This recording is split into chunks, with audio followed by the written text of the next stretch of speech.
حب ولكن خناقات عاطفيه، حب منتهى الصلاحيه. انا جاهز امضي.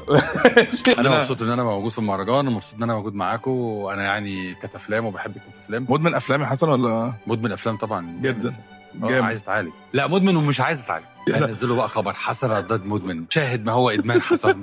حسن انا مش عايز اتعالج من الادمان. احنا لو قدامك فرصه تختار فيلم يعني تعمله، يا اما تكون المخرج بتاعه او تمثل فيه، يا رومانسي يا كوميدي يا اكشن يا جريمه. رومانسي. رومانسي. لو قلنا رومانسي تختار مين البطل اللي هيكون البطل الرومانسي؟ انا. انت البطل الحبيب. طب مين البطل اللي انت هتكون عايز ترتبط بيها؟ البطله. تصدق نرجع للكوميدي. حطينا في موقف وحش.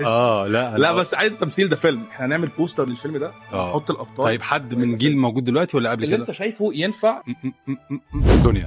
دنيا سمير غانم. هنمشي باحداث القصه، في طرف ثالث عايز يخطف البطله منك. ناخد فراج. مين الست اللي هي ام الحبيبه اللي مش موافقه على الجوازه بتاعتها؟ استاذه ميرفت امين. طيب مين الاب باباك اللي هيكون رافض الجوازه؟ محمود حميده. استاذ محمود حميده.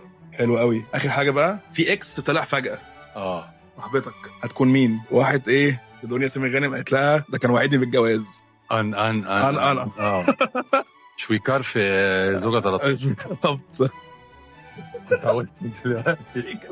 كنت هقول انت ضحكت عشان امينه خليل. حلو تحفه. امينه خليل. لو هنسمي بقى الفيلم ده اسم كده عشان عايزين نعمل بوستر للفيلم. اوكي. نعمله بالاي اي. اوكي كله.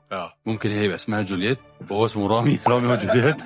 نخلي حاجه فيها ايه، حب كده، حب مش هسيبه مهما حصل ولما اي حد يعمل اي حاجه.